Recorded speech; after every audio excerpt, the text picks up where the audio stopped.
kids, we need to have a tremendous sense of urgency right now. This is a shorter camp than usual. By NCAA rule, we go from 29 to 25 practices, and we're literally just over 2 weeks away from getting ready to start school again. So the sense of urgency that we have to have with our preparation is key. This team has good depth, like I said, and reps are going to be important for evaluation. So you saw a little bit of what we're doing, not only in our walkthrough, but some of our team segments, our 7-on-segment segments will be two-spotting. And what that means is we'll have the same drill being run in two spots to be able to, one, grow young people and get them ready to play, but also to be able to have evaluations. We have a lot of folks that we got to get evaluations on to make decisions for our depth chart. Obviously, we have a quarterback battle that's going on. That's no secret.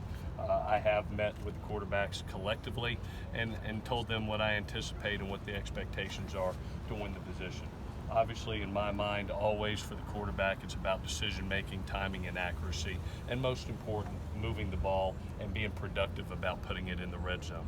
Good day today, nice day. I thought all four kids really competed exceptionally well. Competition, I think, brings out the best in you, which is awesome. But it's a practice that's, in helmets and in shirts. And the more team we get, the more active teamwork we get, the better we'll be able to evaluate. For us, we will be in helmets on tomorrow. We'll take a break Sunday because of the one-day off day, and then we'll come back with 2 shells practices Monday and Tuesday by NCAA rule, with our first full pads practice on Wednesday. From a injury standpoint, Wale Batiku was held out today, continuing to recovery from hip surgery. Solomon Tuliupupu is recovering from his foot surgery. Jake Lichtenstein has a knee strain and will be out for a limited amount of time. I'm hoping to get him back in a week or so. Randall Grimes is held out for a back right now. We'll see when we get him back. I'm hoping it's a limited amount of time. And Jacob Russell is out with a leg injury, a small stress fracture. He should be hopefully ready by the end of camp. And then Jay Tufeli is out for a couple of days with a laceration on his foot. Just news of note, Taylor Katoa is going to go take his mission. He is going to return to us in 2020. I'm so proud of him. What an honorable mission it is to be able to go out and serve, and wish him nothing but the best. We look forward to seeing him back in the fall of 2020. And you probably saw the tweet, but just out of respect, just want to tell everybody, Clayton Johnston has now changed his last name to Clayton Bradley in honor of his stepfather. We'll be changing that on our roster and our website, but wanted to give that information to you when you're reporting and out of respect to the family. With that, I'll answer any questions that you have. Did you feel like there was more urgency with the quarterbacks today? I thought there was extreme competitiveness, which I liked. You can see the sense of urgency of them wanting to play fast, be accurate, and make good decisions. I think we had 1 turnover today on a late ball on a curl route by JT. But overall, I thought all 4 kids came out here and competed very well. And that's what I anticipate. They have a lot of pride about them, and they all came here to compete. So I enjoyed it a lot today for practice 1. I hope it continues. T said that you guys are already evaluating regardless Yes. of if they're in pads or not. Is there a point during training camp, whether it is a full padded practice, a scrimmage, where those evaluations really start to matter more than your first couple of days? I'm with you. I think everyone counts, but some counts more than others. I think, when you get in team segments and you get in live scrimmages and Porter Gustin's breathing down your neck and you're stepping up and making that throw and making it accurately and on time, that puts a lot of weight on me. Throwing nice balls on routes on air is nice. You take that into account, but it's about moving the team productively into the end zone. And so you'll see us, once we get into shells and full pads, you'll see some of the 7-on-7s go away for live team pass and team blitz segments, because I want to make it as hard as I can on the quarterback position. We have 25 practices to prepare for that first game, so you'll see a lot more live segments in that. What were your kind of first thoughts on JT getting this game up close?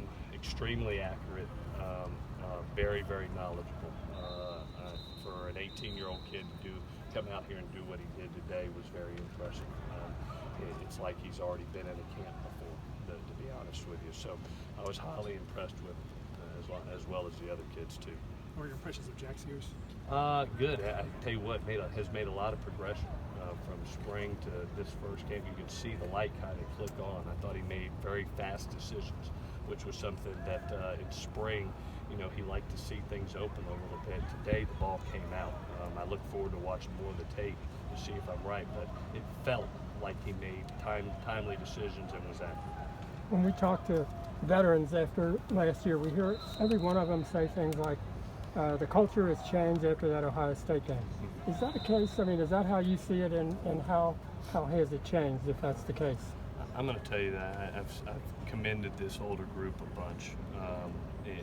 We started this journey together 2.5 years ago, and this is the group that has walked in that Coliseum and has honored it with extreme pride of how they have played.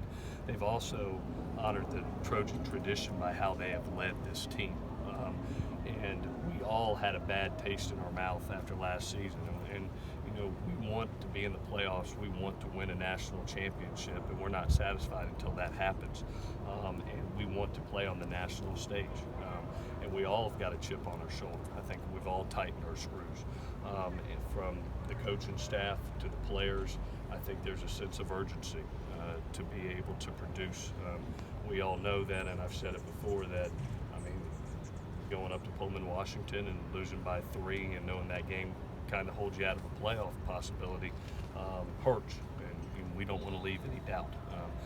And we got a lot of work to be able to get to that national contention, but I love what the kids' attitude is right now. It seems it's different. How does that change then go? What does that, how does that translate?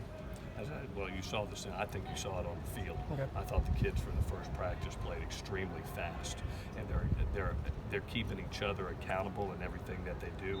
And I'm watching the older kids coach, not just be back in the back talking. They're actually coaching younger kids. We've talked about that we're going to play a lot of kids, and we're going to stay fresh. That's one of the things that we all walked away learning, and I told them last night. In that Ohio State Cotton Bowl, that I was extremely impressed by a team that had depth, that walked 4 D linemen out. They played 3 or 4 snaps, and then the next 4 walked out and played, and it was hard. They were fresh the whole time, and they were talented. That's what we want to be able to get to, and we have the capability of doing that. How did you feel about the execution of the 2-spot today, since it was you guys' first time? It was good. We did it in walkthrough this morning. I know y'all weren't in here for our run through prior to pre-practice, but that is, I thought it went very well. The kids love it because it gives them more reps. It gives them the availability to get more work. We're trying to get a crisp, hour and a half, hour 45-minute practice, but get enough reps that we need. Staying fresh, but getting the reps that we need. Get on and off and get enough tape to be able to evaluate everybody. So I'm very happy with the day. I thought the players were very happy. I heard a lot of comments about it. I think it helps our 2s and 3s really develop faster. Is See there Stephen enough Carr time? out on the field for the first time in a while? Mm-hmm. See Stephen Carr out on the field for the first time? That made my heart good. I'll sleep a lot better tonight, and I thought he was full speed. You never know, because he's done a lot of change of direction. Obviously hasn't been hit yet, but to see him just walk back out here, catch balls like it's nothing, make cuts like he's always done, it makes you exhale a little bit, like, okay, there's a really good back that can help us. Is there enough time to get that quarterback decision in the next 2 weeks? I think it's going to take somewhere between 20 to 25 practices, Dan. I really do. I don't have a crystal ball, and like I said, I will not do to our team or our fans or our university or anybody else, walking out on a Saturday to play UNLV and nobody knows. I don't think that's right. But I do want to be confident that we've made the right decision on who can lead our team in that first game, and I'm not just going to say, it's going to be 10 practices or 14 practices. It's when I feel it's right, and when I feel our team believes in that young man, we believe in that young man, that he is the best man for that moment. You had about a dozen freshmen that went through their very first practice. Yeah. Any catch your eye? I worked a lot offensively today. I thought the 2 wideouts, I thought did a really nice job with Amon-Ra and Devin Williams. I thought they didn't look like freshmen. Physically, or how they played. They were not big-eyed. They it looked like they felt comfortable in the moment. And they were two of the premier kids coming out of high school, and we knew their physical and mental maturity. So it doesn't surprise me. It just was great to see. But those kids jumped out at me and did a nice job.